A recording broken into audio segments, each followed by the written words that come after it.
All right, y'all, welcome to Wednesday. Welcome to the end of the Soviet Union and the end of the Cold War. We are going to start this lecture today via the YouTube. Like and subscribe, and we will finish this in class together on Friday. Now, very exciting. When I was your age, we never learned about the end of the Cold War. Class was over and the Cold War had never ended, but exciting times. We are going to learn about why that happened. This Cold War, this massive geopolitical conflict that spanned more than 50 years and impacted the entire world. How did it come to an end?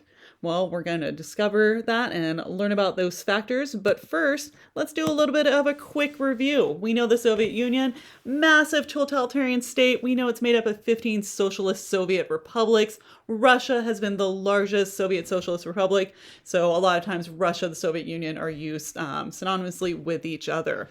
So we know it was founded after the Russian Revolution, back after World War I. Good times. Now, after World War II, we know that the conflict between the Soviets and the Americans grew to be too great, too broad, and we know that that then led to the globe being divided between US or Soviet allies. Now, there were some nations that were able to remain independent and non-aligned in that third world. We also know one of the other big takeaways from the Cold War is, of course, these hot wars that are fought between and over new nations, a lot in Africa and Asia, as well as in Latin America. So a quick review of what we've been talking about these past couple weeks in class. Now, let's talk about the 1980s. We recently had been looking at the 1970s, this period of détente, this period of reducing tensions, things seeming like they're going to get better. But as we often know, things can't get better until they get worse. And the 1980s, things get worse. And that's because these Cold War tensions are re-emerging. That is because, number one, détente ends. And it ends for two reasons. We have SALT II cannot get off the, just can't start. It's so sad. SALT I, which was that Strategic Arms Limitations Treaty, so happy, early 1970s. Soviets and Americans reducing their nuclear missiles. They tried again at the end of the decade, and it is a failure. So sad. The other big event that's going to cause the end of détente is the Soviet invasion of Afghanistan in 1979, which we'll talk about more in a few slides. So at this time, the Soviet Union now becomes known as the evil empire. President Reagan, who was president of the United States at that time, spoke about it ad nauseum. It was one of the biggest elements of his presidency to really vilify and demonize the Soviet Union with some legitimate reason, because Soviets were doing some crazy things, including making us fear nuclear holocaust. We actually have some times where we almost click the red button and send some nukes to the Soviets. They almost do it to us as well. So that Cuban Missile Crisis of the 1960s, there's some similar experiences in the 1980s, and people are really freaked out. Lest we think the Soviets are the only ones being problematic, we know that the Americans are increasing those interventions in Latin America and leading lots of conflict in places like Guatemala, Honduras, El Salvador, Nicaragua, Grenada, Panama, etc., which leads to so much instability and conflict, which the region is still affected by to this day. All right, what's going on in the 1980s? Quick review of what we have been talking about in recent weeks. So in the Middle East, we're seeing these power shifts and conflicts continue. We know that rise of Islamism, and we know that it's like our more extreme version of Pan-Arabism, getting rid of all foreign influences and really centering everything in this kind of strange perception of Islam as kind of centering the ideology. And we know that this leads to the Iranian Revolution, which then turns into the Islamic State of Iran, Islamic Republic of Iran. And what is their goal? They want to dominate the region. They want to be the most powerful Islamic state. Remember, they are in conflict with Turkey, Egypt, Saudi Arabia. Spoiler alert, they're still in conflict with those states to this day. In the 1980s, we see a lot of conflicts that emerge. The Lebanese Civil War, which is a brutal civil war in Lebanon. We also have the Iran-Iraq War, which lasts for 8 years between those two states. It leads to more than 1 million deaths and devastation, incredibly brutal, and still why there's tension between those countries today. And of course, we know Israel and Palestine. It's continuing to have their conflicts with the lack of giving Palestinians the promised statehood and citizenship, which leads to the Intifada, which leads to more conflict and chaos and confusion. And in the 1980s in the Middle East, anti-American sentiment continues to grow. The fact that the United States continues to support Israel at the expense of Palestine and the expense of Arab nations just really makes this a time where it's not a good look. You really don't want to be an American in the Middle East at this time. There are numerous terrorist attacks. The PLO, the Palestinian Liberation Organization, which we know ultimately helps head and lead to peace with the Oslo Accords in the 90s. In the 1980s, they are legit hijacking planes and blowing things up. It is very, very dicey. And if you were in the United States in the 1980s, your perception of the Middle East is really bad, which is kind of hard, or I guess easier to imagine because our perception at times in recent years, post 9/11, has also been really complicated. And now we can see it has its roots in these earlier decades. Now, what's going on with Africa? We know that they're entirely decolonized, but there are still many struggles, political disputes, economic issues. Despite that there are social gains, we are seeing growth, but still we know that these countries were set up at a deficit and they're still climbing their way out of it, some more successfully than others. All right. What else is happening in Latin America? This is a region where we're seeing a lot of economic growth and a lot of political change in the region. We know that Mexico, Argentina, and Brazil, some of our largest economies, they're dominating Central and South America. They are some of the largest, both geographically as well as politically and economically. They're some of the most stable countries, which is what gives them the ability to dominate. They're bigger, they have larger economies, larger land, larger people, and they're more stable, so they are going to throw their weight around. We know that the governments are headed by strong leaders, which allows the economies to grow, but at the expense is going to be at the expense of civil liberties and freedoms. It's a lot easier to make decisions and make your countries grow if you're not having to deal with those pesky things like, I don't know, asking people how they feel, taking in their feedback. That's going to bog you down. It's going to make things a lot more complicated. You're not going to be able to make those changes. So, if you want to have those decisions and make things better, maybe you're not going to do that at the expense because you might then not be able to grow as much. So, I guess you got to take and see what you value the most. Civil liberties, freedoms, or economic and political growth. All right, that brings us to Asia, which we have been talking about what's going on in this region in the 1980s. Now, in the 1960s and 70s, we know lots of proxy wars and conflicts. The 1980s, things are calming down, and we're seeing a lot of economic growth. We know that Deng in China, Deng Xiaoping, brought into the quasi-capitalism in China, and we're seeing that quasi-capitalism to full-blown capitalism all throughout the region. So this region, what do we see happening? Lots more manufacturing industries, and they're becoming global manufacturing industries as well as globally powerful. What countries specifically are really growing? What we call the tiger economies, just like a tiger, powerful, can strike at a moment's notice. You don't want to mess with them because they know what's up. Who are our tiger economies? South Korea, super manufacturing. Their economy just skyrockets at this time. Japan, likewise, Hong Kong, Singapore, Taiwan, and also China are all growing at this time and really starting to dominate both the region economically as well as around the globe. All right, so we just talked about a lot of regions that we had been looking at quite extensively in previous weeks and really looking at what had been going on. One region that we had kind of taken a step back from was Eastern Europe, those satellite states. What had been going on with them? Not too much, because we know that there were those times that they tried to gain some freedoms, the times they tried to pull away from the Soviet Union, the Hungarian Uprising in 1956, the Prague Spring in 1968. Hey, get out of there. My dog is going through some things. That's fun. But we know that those uprisings were crushed brutally by the Soviets with tanks. So by the 1970s and 80s, everyone is just kind of playing along, playing nice because they don't want to piss off the Soviets anymore. However, in the 1980s, things are going to change. So what's going on with them? They're controlled by the Soviet Union politically and economically. We know politically the Molotov Plan, which is the Soviet version of the Marshall Plan, the Warsaw Pact, which is a military alliance, and Comecon, which is an economic alliance.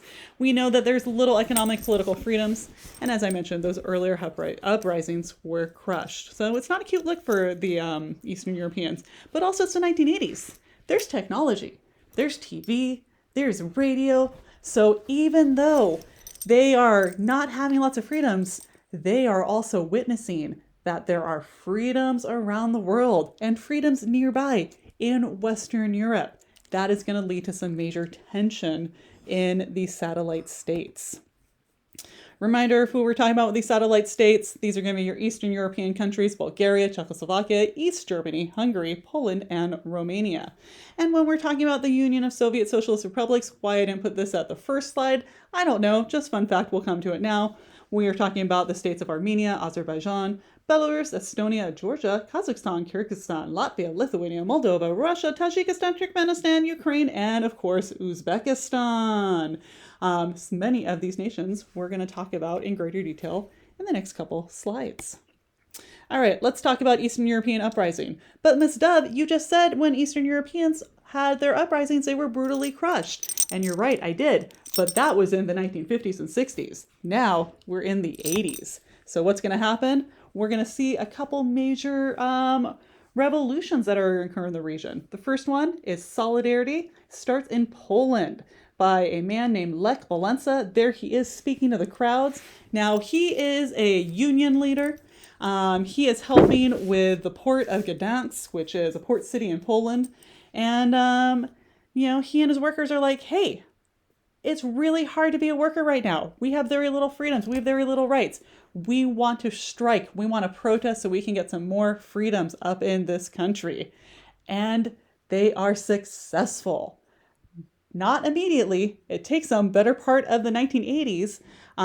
But this solidarity movement, this movement of union leaders, trade union leaders, and meatpacking union leaders, and people that are working in the shipping industries, they are actually able to successfully protest against the communist state. And this is going to inspire the rest of Europe. Now, why are they able to do this? Poland. Where did Poland come from? Now, the big thing to note about Poland is a massively Catholic country.